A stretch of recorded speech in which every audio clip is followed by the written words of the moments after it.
ಒಗ್ಗಟ್ಟಾಗಿ ಅವ್ರಿಗೆ ಗೌರವ ಸೂಚಿಸಬೇಕು. ನಮ್ಮ ಭಿನ್ನಾಭಿಪ್ರಾಯ ಆಮೇಲೆ ರಾಜಕೀಯಗಳು ಏನಾದ್ರು ವ್ಯತ್ಯಾಸ ಇದ್ಕೊಳ್ಳಿ, ಆಮೇಲೆ ಮಾಡ್ಕೊಳ್ಳೋಣ. CM ಬರೋ ಟೈಮ್ನಲ್ಲಿ ನಮ್ಮ ಭಿನ್ನಾಭಿಪ್ರಾಯ ಬಿಡೋಣ, ನಾವು ಅವ್ರಿಗೆ ಗೌರವ ಸೂಚಿಸೋಣ ಅಂತ ಹೇಳ್ತಾ ಕೂತ್ಕೊಳ್ಳೋಂಗೆ ನಮ್ಮ ಬರುವಂಥವ್ರಿಗೆ ಎಲ್ಲರಿಗೂ ಮಂದಟ್ಟು ಮಾಡಿಕೊಡಿ.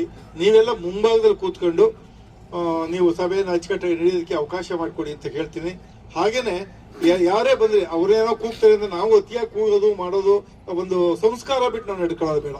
ನಾವೇನು ಅವ್ರೇನೋ ಕೂಗ್ತಾರೆ ನಾ ಜೈ ಪ್ರಸಂಗ ಕೂಡ ಜೈ ಅಂತ ಅದು ಓವರ್ ಆಗ್ಬೇಕು. ಓವರ್ ಆದ್ರೆ ಒಂದು ಆಕ್ವರ್ಡ್ ಆಗುತ್ತೆ.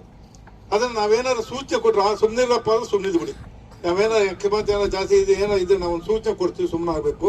ಅದೇ ಅವರೇನೋ ಕೂಗ್ತಾರೆ ಅಂತ ಅಂದ್ಬಿಟ್ಟು ನಾವು ಹೇಳ್ಬೇಕು, ಅದು ಸಹಜ. ರಾಜಕೀಯದಲ್ಲಿ ನಮ್ಮ ಬೆಂಬಲಿಗರು ನಮ್ಮ ನಾಯಕರ ಪರವಾಗಿ ಕೂಗೋದು ಸಹಜ. ಆದ್ರೆ ಒಂದು ಲಿಮಿಟ್ ಇರಲಿ, ಆ ಲಿಮಿಟ್ ಮೀರೋದು ಬೇಡ ಅಂತ ನಿಮ್ಮನ್ನ ನಾನು ಕೇಳ್ಕೊತೀನಿ. ಯಾಕೆಂದ್ರೆ ಬೇರೆಯವರು ಏನೋರ ಮಾಡ್ಕೊಳ್ಳಿ, ನಾವೊಂದು ಒಂದು ಒಂದು ಲಿಮಿಟ್ ಇಟ್ಕೊಳ್ಳೋಣ.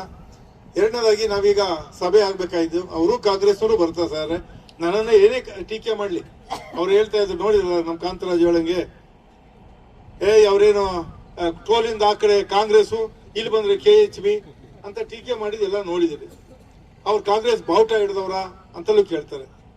ಅದು ಅವರಿಗೆ ಮಾನ್ಯ ನಮ್ಮ ಶಿವಶಂಕರ್ ರೆಡ್ಡಿ ಅವರು ಮಂತ್ರಿಗಳಾದಂಥವ್ರು ಮತ್ತು ಹಾಗೇನೆ ಸಭಾಪತಿನೂ ಆಗಿದ್ರು, ಈ ಉಪಸಭಾಪತಿ ಆಗಿದ್ರು ಅಂತ ಒಂದು ಜಾಗದಲ್ಲಿ ಕೂತಿದ್ದಂಥವ್ರು. ನಾನು ಕಾಂಗ್ರೆಸ್ ಬಾವುಟ ಹಿಡಿದ್ರೆ ಏನಾಯ್ತು ಅಂತ ಅವ್ರಿಗೆ ಗೊತ್ತು. ನಾನು ಕಾಂಗ್ರೆಸ್ ಬಾವುಟ ಹಿಡಿದ್ರೆ ನಾನು ಸಸ್ಪೆಂಡ್ ಆಗ್ತೀನಿ.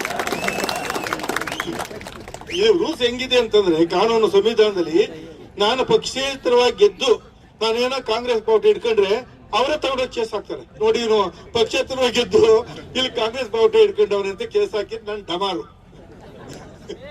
ಆದ್ರಿಂದ ಅವ್ರು ಏನಾರು ಅನ್ಕೊಳ್ಳಿ, ಅವ್ರು ಎಷ್ಟೇ ಪ್ರಚೋದನೆ ಮಾಡ್ಲಿ, ನಾವು ನಮ್ಮ ಒಂದು ವೈಯಕ್ತಿಕವಾಗಿ ನಾವು ಪಕ್ಷೇತರವಾಗಿ ಗೆದ್ದಿದ್ದೀನಿ. ಯಾವ್ದೋ ಒಂದು ಇದು